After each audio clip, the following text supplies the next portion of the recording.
Grab your crew. It's time to take out another hideout and get some sweet loot. Wait a minute. This isn't a review of Blades in the Dark.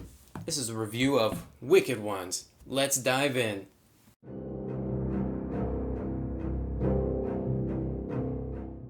So this is Wicked Ones, published by Bandit Camp and written by Ben Nielsen and Victor Costa at about 2020.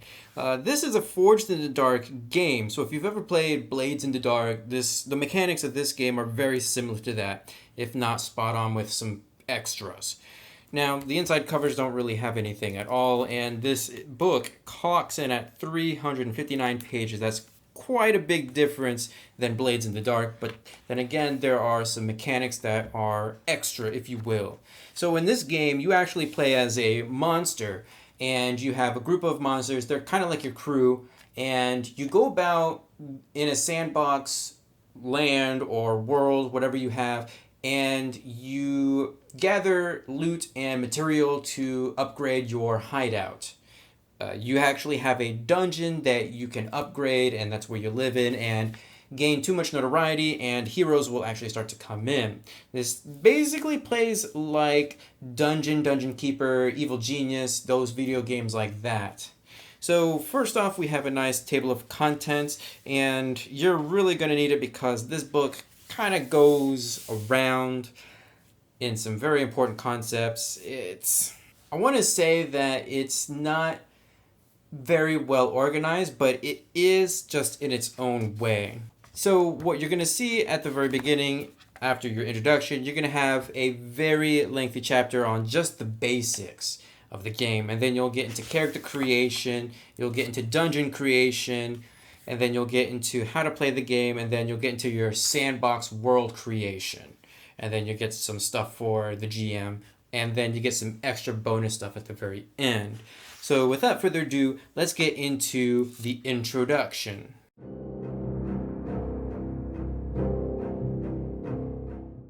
Now, this chapter is a perfect example of what to expect throughout this book. The layout is very similar to pretty much everything else in the book. There are paragraphs and paragraphs of text, and occasionally you'll have some bolded words. Those are the very important stuff. Vocabulary is bolded, which is very nice. And occasionally you'll also have bulleted points, which are very nice. They know how to organize information in an expedient way, but there's also a lot of fluff in between. So this chapter does a very good job of telling you what it is and what this game is about. And that is, it's a sandbox game. You create a sandbox together with all of your players and the GM, and you populate that world with different factions. You create your monsters together, your wicked ones together, and you create your dungeon together. And then you decide what your goals are. Your GM tells you how to go about those goals, and you make those decisions together. And this chapter does a very good job of explaining that. I do like the gameplay overview. It gives you a glimpse of what to expect, and for people like me who have actually never played Blades in the Dark, even though I have the book, it gets my mindset for some very, very different concepts. So if you're coming in from a game like Dungeons & Dragons or Pathfinder, any of those D20 systems, this game is going to be very different than anything that you've ever played. There's a section for player best practices and GM best practices, which are very nice.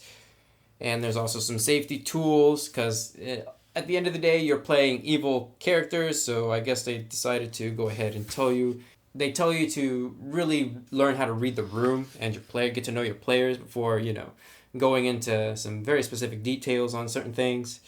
And then we actually get to my favorite part of every chapter, because every chapter has one of these, and it's an example of play. And they're short, they're only about 2 pages long, but they really do emphasize the main concepts of the chapter, like each chapter. And it's always a nice read through. It really does kind of solidify some of those tough to grasp concepts that you just might be new to. And so there's one of these at the end of each chapter, but in all of the chapters, there are also some shorter examples of play just spread out for some very specific concepts. So for now, let's talk about the basics of the game.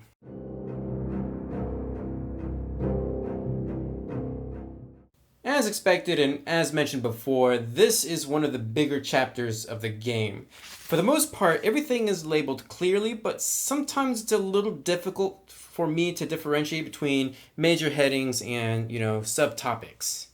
Major topics always begin at the beginning of the page or the top of the page, so you really don't have to search around it with the table of content as much, and finding information is relatively easy. The first part of this chapter is what you typically find in an introduction chapter. It's just very basic information before playing a tabletop RPG game, but it's consistent throughout across the board.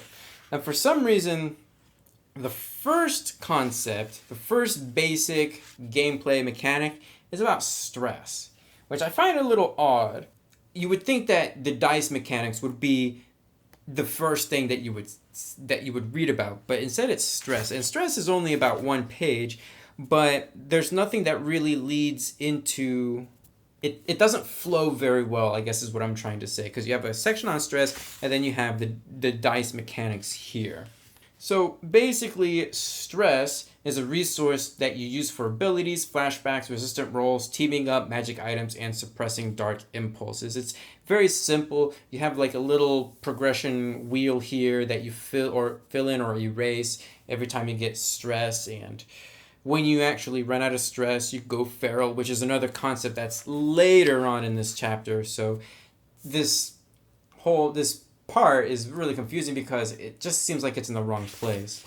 So then we actually have dice mechanics. So this game uses D6s. Most of the time you'll be rolling more than one die. In such case, you take the highest roll unless you're forced to roll 0D, which is still rolling 2 dice, but you're going to take the lower result. So 1s, 2s, and 3s are considered failures. 4s and 5s are considered mixed successes. 6s are considered successes, and if you roll 2 6s, that's considered a critical. For players, there are 3 types of rolls. You have action rolls, you have resistance rolls, and you have loot rolls. Action rolls are made to do something challenging. You choose one of your actions and you roll it to find out what happens. This roll has position and effect, which we'll learn about later, which determine how risky it is and the impact it might have. Resistance rolls are made to resist consequences. You choose an action and roll it to see how much stress you take and how well you resist the consequence. And loot rolls are made to pull gold and items out of the loot you raided for and enjoy revelry, gaining dark hearts. You roll dice equal to the loot you grabbed on your last raid or dungeon defense. The GM has 5 different types of rolls. For engagement rolls, which are made to determine how the raid starts off or how ready the PCs are when we zoom into a specific scene. Calamity rolls, which are made to determine if anything bad happens within your dungeon while lurking, sometimes triggering dungeon invasions. Blowback rolls, which are made to determine how the world responds to your raids, sometimes triggering dungeon invasions. And fortune rolls are made to answer questions about the world when the GM isn't sure or doesn't want to decide on their own. Of course, they have defensive move rolls, which are made to see if an adventurer can resist a PC action. Players' characters will have 3 different attributes to work with: brains, muscles, and guts, and there are 3 skills under each of the attributes. So brains covers the actions scan, tinker, and trick. Muscle covers the actions finesse, skulk, and smash. Guts covers the actions banter, invoke, and threaten. Each of the different actions are very different. There doesn't seem to be any overlap, which is always a good thing. For example, scan is when you perceptively read situations or search for information. Tinker, you cleverly fiddle with the device, mechanism, or concoction. Trick is you slyly deceive, confuse, or manipulate someone. Finesse, you precisely take aim, maneuver, or use tools. Skulk is when you sneakily move unnoticed or launch a surprise attack. Smash, you powerfully assault someone or something. You banter, you affably get people to help you because they like you. Invoke, you magically interact with dark mystical forces. And threaten, you forcefully compel someone to obey or fear you. The next section is on action rolls, but this is really just a rehash of information that has already been presented, only in, I guess, more detail. And I find this book does tend to over-explain things quite a bit, which probably leads to why there is very little artwork and why the book is 359 pages long. Next, we have probably the most confusing concept for me, and that is on position and effect. Position is a measure of how severe the consequences will be if you fail an action roll. Effect is a measure of how much impact you will have if you succeed. Now, it's probably just because of my limited experience with Blades in the Dark or Forged in the Dark games, but this concept really was a struggle for me just to comprehend. So it explains what position and effect are and how to apply it, but it doesn't tell you mechanically what it does right off the bat. They do provide some examples, not just one, but like two different examples, but about how to use position and effect, but it isn't enough to fully grasp how to use these terms in a mechanical sense. And in fact, I actually had to go on to Reddit, and there was a nice Reddit post that I'll link to in the description down below that does a really good job at describing how to use these in game. But if you have Blades in the Dark, I actually would just read that section in that book instead, because it also does a much better job in explaining the concept. Most likely when you roll the dice, you're going to have to deal with the consequences. There are 5 different categories, like reduced effect. Your action isn't as effective as you anticipated. This can lower the effect 1 level. You have worst position. This represents you losing control of the situation, and this lowers position instead of effect. Shock is a representation, temporary physical or mental condition. This can affect one of your attributes, causing you to roll 1 less die. Bloodied and death, that's always a fun one. This represents significant injury. When you are bloodied, you take shock to all attributes, so that remember you're rolling 1 less die for all of your attributes. If you receive another significant wound, you die. So you basically can take 2 big hits. Complications, this represents everything else not covered before. These can be things like losing an item or an introduction to something bad in a scene. And there's a nice list of things that complications can take. Magic backfires or your gear malfunctions, the environment changes, something bad arrives on the scene, things like that. But let's say that you don't want to take the consequence. Well, that's what resistance is for. To do this, you determine the action, so long as it's not the same one, and explain how it could potentially alter things. Then you make your action roll. So choose an action and roll its rating to resist a consequence. You either reduce the impact of the consequence or avoid it entirely, but take stress to do so. So on a failure, you spend 3 stress to partially resist the consequence. Mix is 2 stress, success is 1 stress, and critical, you clear 1 stress and fully resist the consequence. So it kind of really pays to get all those criticals. Alternatively, you can actually use your defense to resist a consequence. To do this, explain how your defense blocks the damage narratively, and then you're going to mark it on your sheet. You can only use your defense once. It just happens automatically with a success.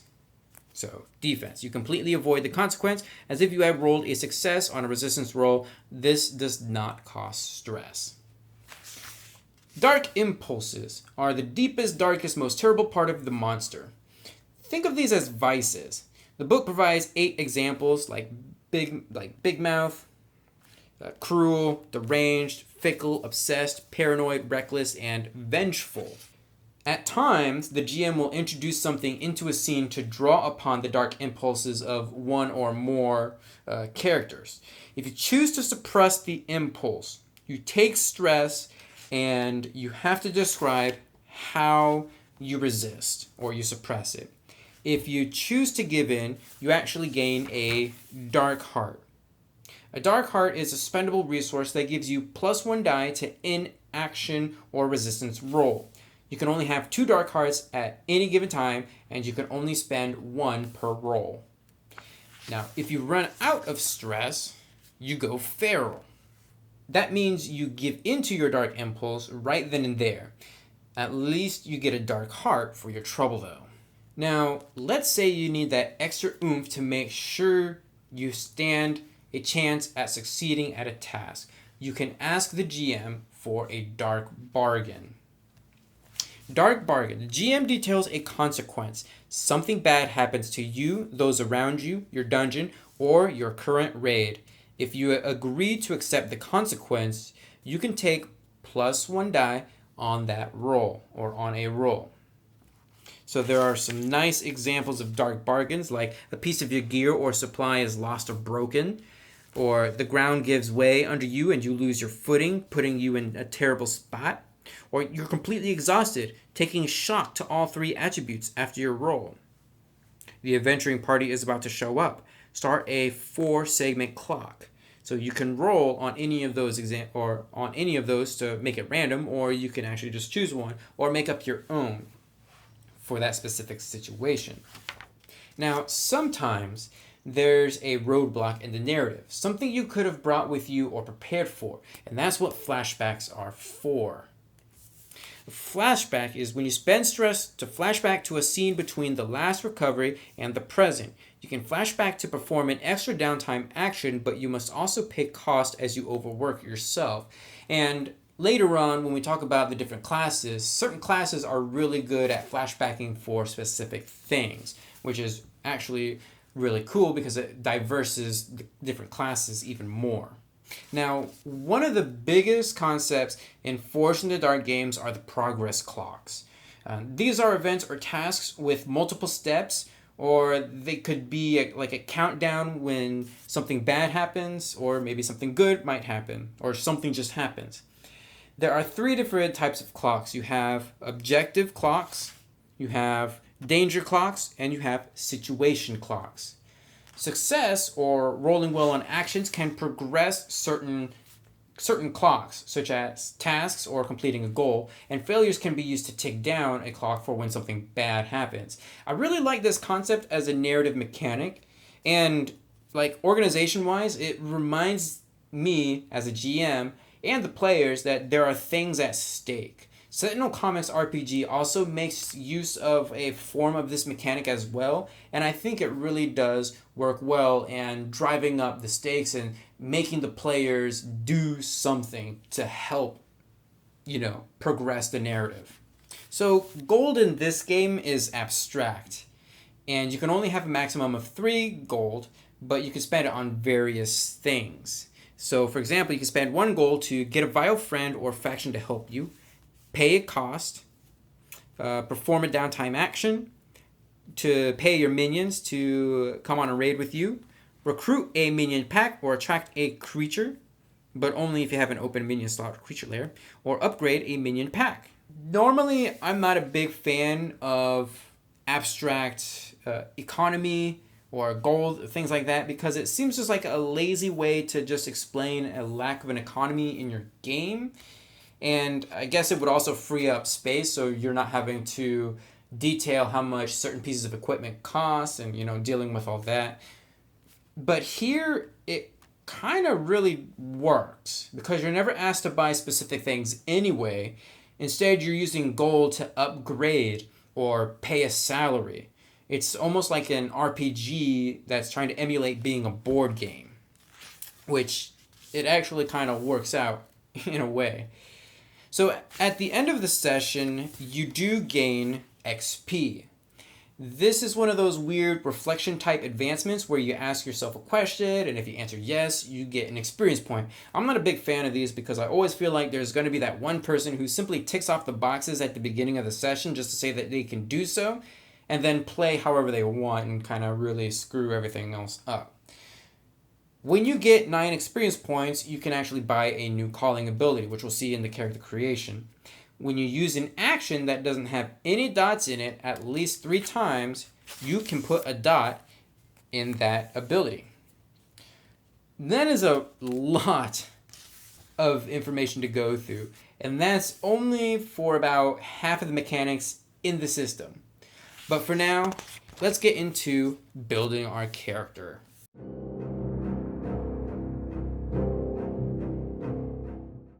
Like I stated in my character creation tutorial video, creating a wicked one is quite easy. There are only 8 steps. First, you're going to choose a monster race. There are 6 example races listed in the book. There are no mechanical benefits to picking any monster over the other, although you are free to create a primal monster, which is a monster with unique abilities or that can alter the core game mechanics, but they're always done so at the GM's discretion and are probably only suited to advanced players. There are 4 primal monster examples, but they're all the way at the end of the book. For now, the 6 different monster races are bugbears, demons, goblins, kobolds, orcs, and silicics. Then you're going to choose your calling. And a calling is like a class for your monster. This is where the mechanical benefits take place, and there are 9 callings listed. You have the Brute, a powerful and intimidating brawler. You have the Conniver, a manipulative and controlling mastermind. Crafter, clever and curious tinkerers. Hunter, ruthless and tenacious trackers. Marauder, cunning and fearless warriors. Shadow, sneaky and elusive rogues. Shaman, terrifying and vengeful witches. Warlock, daring and ambitious mages. And the Zealot, fervent and mystical believers. After you choose your calling, you're going to choose a calling ability. So each of the different callings has like 7 different abilities that you can choose from right away. But remember, when you get 9 experience points, you can spend those experience points to get another ability. Next, you're going to choose your actions, the things that you're good at. So in 1 action, you're going to put 3 dots. For 2 actions, you're going to put 2 dots. And for 2 other actions, you're going to put 1 dot. So remember, the more dots you have, the more dice you're rolling. Next, you're going to choose your dark impulse. The book has about 8 different dark impulses, and you also get a dark heart when you make your choice. Next, you'll choose your revelry. These are the things that you do to blow steam off or blow off steam. And there are 6 different choices like craving, drinking, gambling, occult, violence, and worship. Then you're going to choose your gear, supply, and defense. Remember, you can use your gear as a defense to save yourself from a consequence, and each of the callings has some examples of what you can take as gear or items, which is always nice because they're actually really different. And last but not least, you'll pick an ally or a vile friend that your monster knows and can interact with. They can offer paid help, items, and information. This is probably one of my favorite chapters simply because it doesn't read like a textbook like the rest of the book. There's artwork spread out, but my only gripe is that not everything is located in this chapter. You'll be going back to the previous chapter for a lot of the information, like information about gear and stuff like that. Will be back there. But I am thankful that they at least give you the page number to make it easier and faster to track down that relevant information. For now, let us talk about dark arts.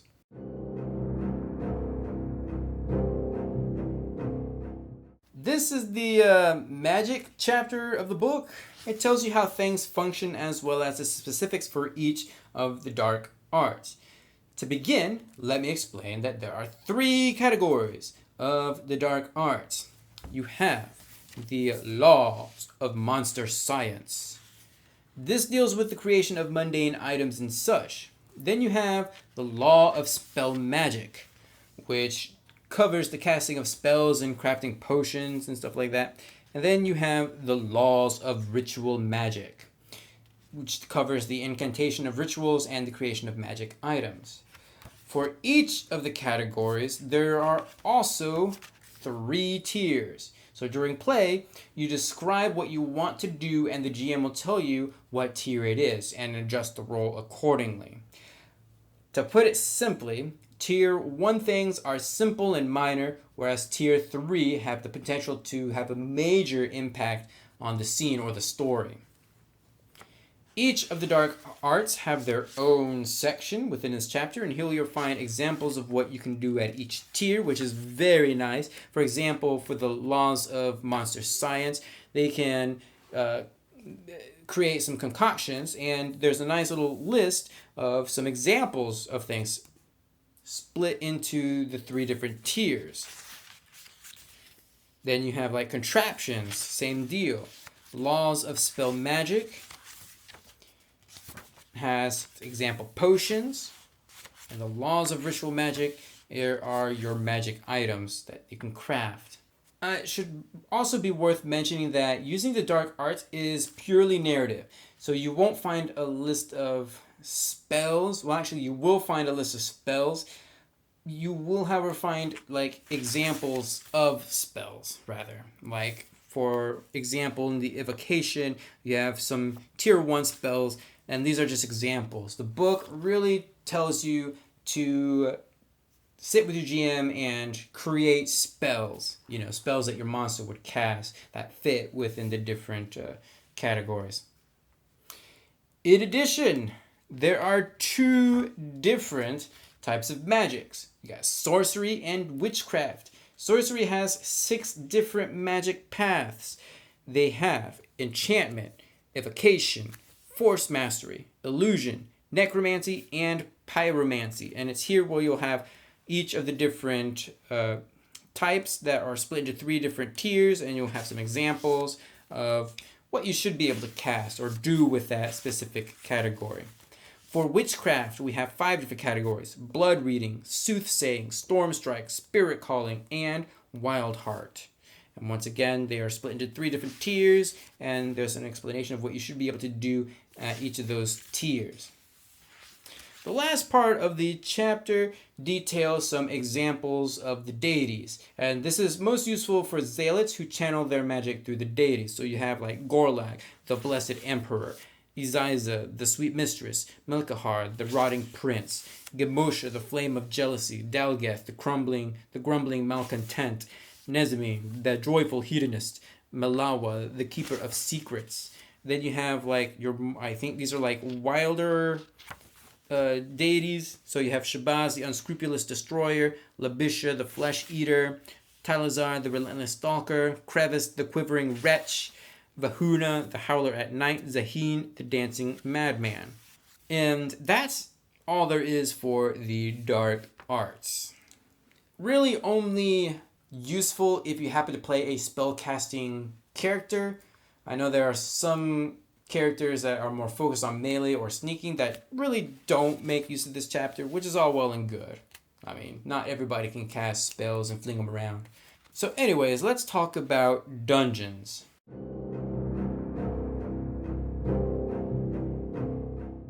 Character creation was just the first half of the creation process. The other half is when you get to sit down with the rest of the monsters and the GM to build a dungeon. There are 4 steps this time around to creating a dungeon. And remember, this is the Monsters Hub, so the players get as much input as the GM. It's a collaborative process. First thing you're going to do is choose a dungeon theme. There are 5 themes to choose from, such as an enclave, which taps into the arcane. You have the forge, hideout, stronghold, temples, and that's it. Then you're going to set the dungeon atmosphere. You're going to ask questions like, what does the dungeon's entrance look like from the outside? Or what are the walls made of? What are the lights like inside of the dungeon? Are there even lights in the dungeons? What is the atmospheric? What sounds, smells, and things like that? And what makes up piles of treasure in your hoard? Probably one of the most important questions you can ask your players. Next, you're going to choose your imp. Imps are ultra weak minions that essentially build and kind of manage things in the background, kind of do their own thing. It is here where you'll choose their personality, from clever, cowardly, cruel, manic, noisy, stupid, surly, and troublesome. As a group, you determine the imp's personality and even what kind of creature they are. So for example, they can be like fairies or sprites or even will-o-wisps. Then you're going to build the initial dungeon. This is where you actually draw the dungeon out. As your dungeon levels up, the monsters have access to more floors. The treasure hoard, or the sanctum as they call it here, is always located at the bottom floor. Depending on the dungeon theme, you'll have access to different specialty rooms. These are always tier 3 rooms. The first 2 tiers are generic rooms that all the themes can get, they're just generic. So for example, for the Enclave, the tier 3 rooms happen to be Academy, a crucible, a granary, a library, potion lab, scrying pool, or spawning chamber. Things that you would expect to find in a place that is devoted into the arcane. Sometimes you'll attract creatures and beasts to your lair where they make a more or less permanent home. They can give you benefits, such as a rare resource that you can exploit, or they may just be another layer that the heroes have to traverse through. Because heroes are always going to be coming by your dungeon, and they have to go from room to room. So if there's a nice big dragon waiting for them, that is just another obstacle that they have to go through. Minions are just packs of minor monsters that follow your orders. Each player has one minion slot, which they can fill with minions by paying gold to hire them, or coerce them to join with a downtime action, going on a raid, or by some other means. In essence, they are just weaker versions of the wicked ones. You can pay them gold to do all sorts of things and perform tasks. You can even give them upgrades so they won't die as easily, although they probably will. Something that I really like that's well designed is that they understand that not everyone is going to be artsy. So they provide symbols for your maps as you're drawing them out. And they actually give you examples, of how to draw some things. These symbols can be as detailed as you want them or just enough to provide basic information. There's actually like two separate categories. Like you have a basic style and then you have a more detailed style. So if you're really good at drawing stuff, you can opt for the detailed style. Let's say that your dungeon gets invaded. It's only a matter of time. Adventurers are some sort of a creature skulking about in your dungeon. So you're going to roll one die for the starting location. It should be mentioned that the wicked ones always start in the sanctum where they stay until the threat reaches them down in that part.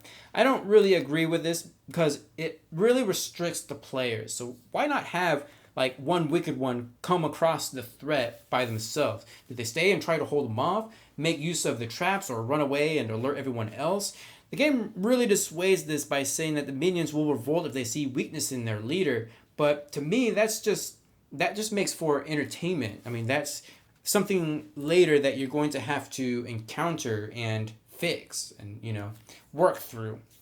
So from this point, the GM controls the threat so that they encounter every room before delving deeper and closer into the sanctum. It should also be worth noting that the players are in full control of their minions and the traps that they have installed. When the threat reaches the sanctum, if they make it that far, it's time for a boss battle. You'll either be victorious and score some sweet loot, or you die and you'll have to start over. Each time the dungeon is invaded, the threat level grows higher and higher, meaning you'll need some serious defenses in place if you want to survive. To me, this is what makes Wicked 1 stand out the most. It really makes it seem like Dungeon Keeper and, Dungeons. It tries to emulate those video games by turning your RPG session into a pseudo board game. This might not be everyone's cup of tea, but I'm also in the mindset that if you don't like something, then just get rid of it. Or do something else, like introduce a different mechanic or concept to make it fit your playstyle or whatever game you're trying to run. For now, let's talk about the cycle of play.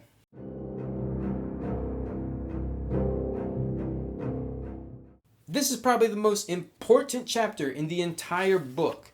You've learned about the various mechanics of the game. Now it's time to put it all together. This game follows a game loop separated by 4 different cycles. So you have things like the lurking cycle. You keep your head low, staying inside your dungeon while the heat dies down. You count up loot from a recent raid, lose yourself in revelry, and spend some downtime working on improving the dungeon by building traps, incanting rituals, torturing prisoners, and other nefarious activities typical of dungeon life. Then you have the calamity cycle.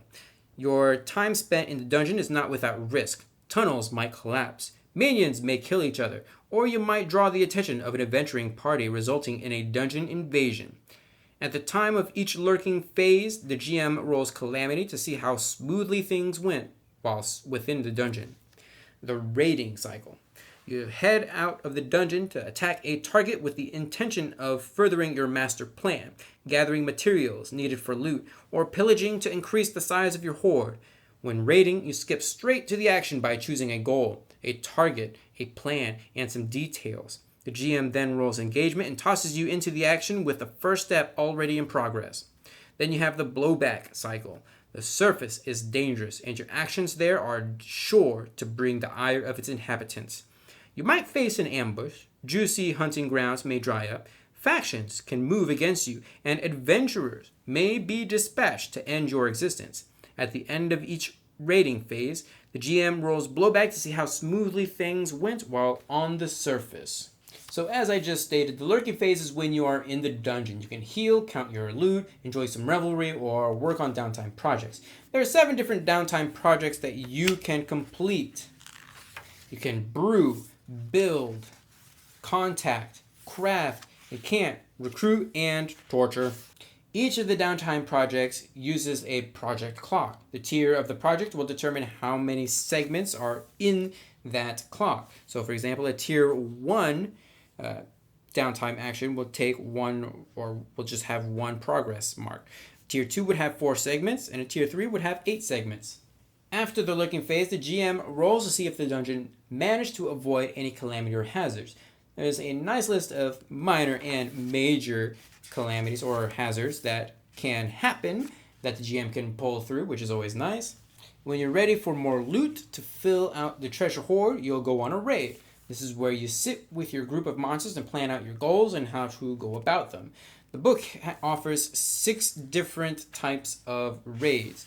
You have things like ambush, assault, negotiation, stealth, strike, and trickery. Then there's the possibility of blowback. Depending on how well you stuck to the plan on the raid, you'll either roll 1 die, 2 dice, or 3 dice. If you fail, there's major blowback, so get ready for some consequences. The GM can also pocket the blowback for another time. If you get a critical, however, you can put the blame on another faction. And there are some examples of major and minor blowbacks to pull from. For now, though, let's go ahead and talk about sandboxes.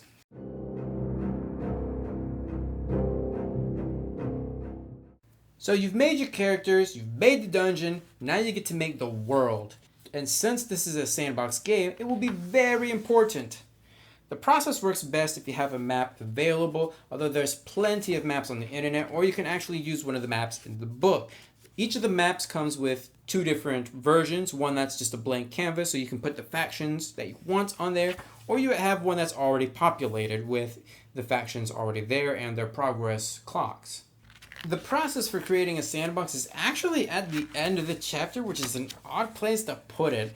I would have thought that before the actual maps would have been a really nice place to put it, but there are 8 different steps to creating your own world or sandbox. First, you're going to choose a regional map. Okay, choose the dungeon's location on that map. Detail 2 or 3 tier 4 factions. Factions can either be dark, which means they're monsters and such, or they can be light, civilized races, or they can be neutral, everything else in between. When you detail a faction, you also give it a progress clock that represents the faction's goals.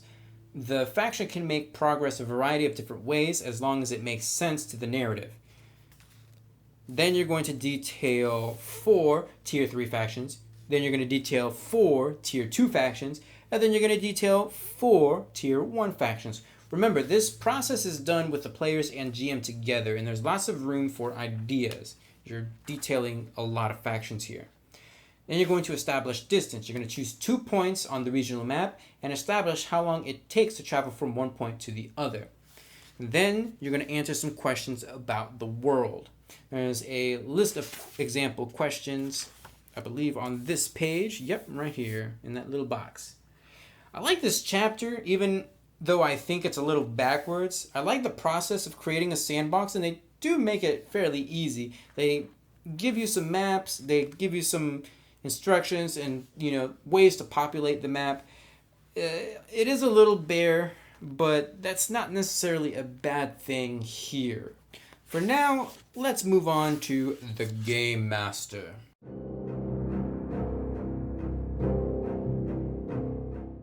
This is the How to Be a GM section of the book. You'll find rules about being a good GM as well as some tips and tricks. The most notable contribution to this chapter, though, are the adventure section, like actual monsters. It also functions as a monster manual of sorts.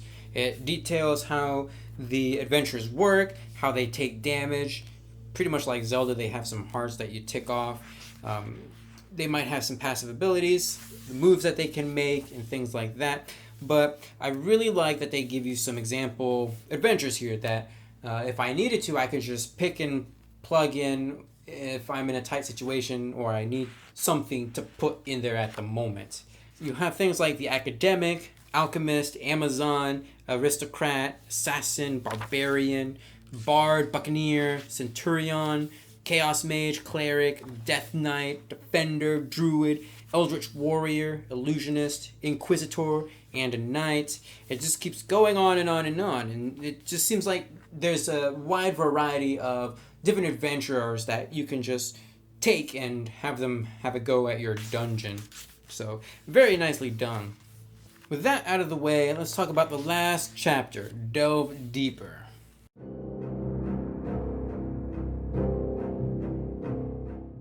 So you've gotten good at playing the game. Well, here are some extra things to play around with. There are 4 primal monsters for players to choose from, but be warned, they are fairly powerful and change some of the mechanics of the game. For example, you have the Brain Eater, you have the Doom Seeker, the Face Stealer, and the Gold Monger. For some reason, there's also a dungeon generator. I guess this is for when your players decide to invade another faction's dungeon, like right then and there, and you need something really quick just to roll on, or you're planning something out, and you just roll right here, and boom, there you go. Now you have something. But it's a very nice, easy chapter to read through. It just has bonus things, which, I guess bonus things are always good. And then you have your index, which, there's a nice detailed table of contents, so I don't really think I would ever use it. And that's it. So let's go on to my final thoughts.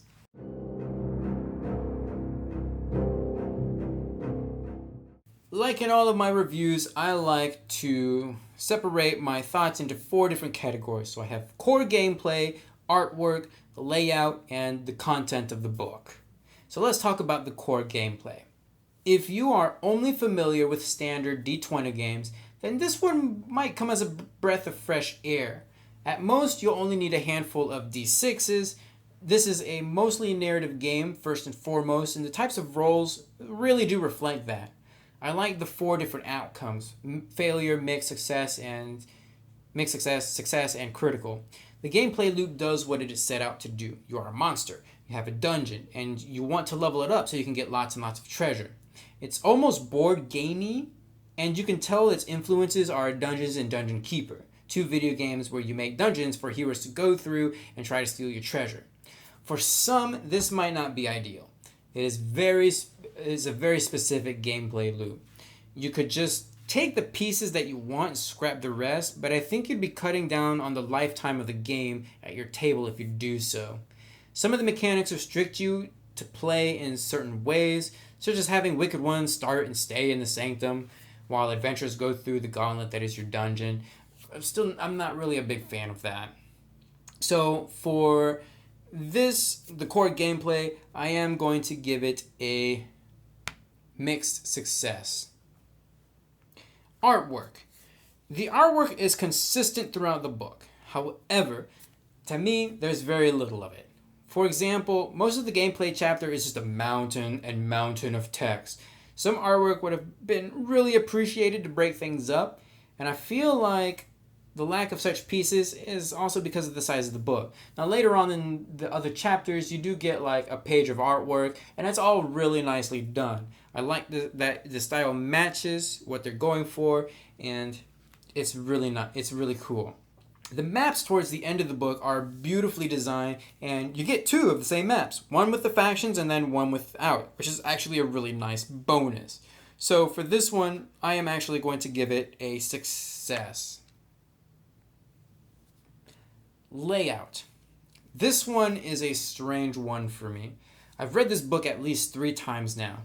I feel like some of the content is not in its optimal location. I also don't like the mountains and mountains of text that I have to read through, and to be honest, a lot of that text is just fluff, or they're just over-explaining some things. This book does have a problem with over-explaining simple concepts, but at the same time, there's also a problem of not explaining more complex concepts effectively, like position and effect. Let's compare the rolling dice page for Wicked Ones and Blades in the Dark. So this is the action rule section for Blades in the Dark. And there's actually not a section for dice mechanics because that is here in the action roll. So they're not just repeating the same information again like they did in Wicked Ones. This is what you get. So first they actually tell you the different steps, and then they actually detail the steps. And I really do like they kind of number it off, like the player states their goal. The player chooses the action rating. The GM sets the position. The GM sets the effect level. Add any bonus die. You can add any devil's bargain if you'd like. Then you roll the dice and judge the result. That's it.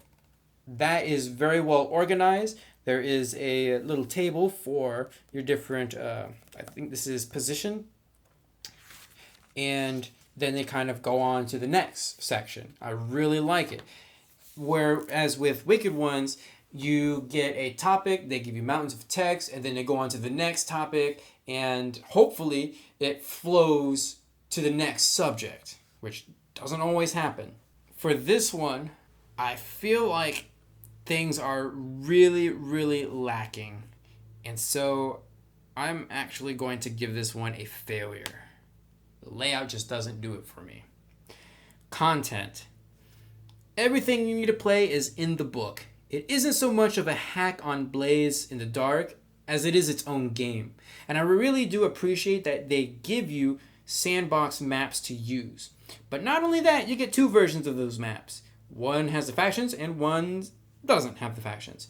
There are plenty of examples in the form of tables and stats and maps to help you set up this game. And they really do try to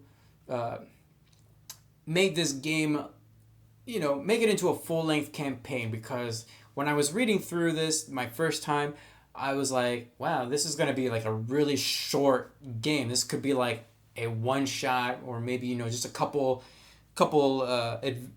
sessions and then it's done. But they really do challenge you to run through the whole thing until you actually get to your goal, however long or short that can be. For this one, I am going to give it a success. That's everything in a nutshell about Wicked Ones. Feel free to leave a comment down below. Give this video a huge thumbs up to support this series, and subscribe if you would like to see more. I will see you guys in the next video.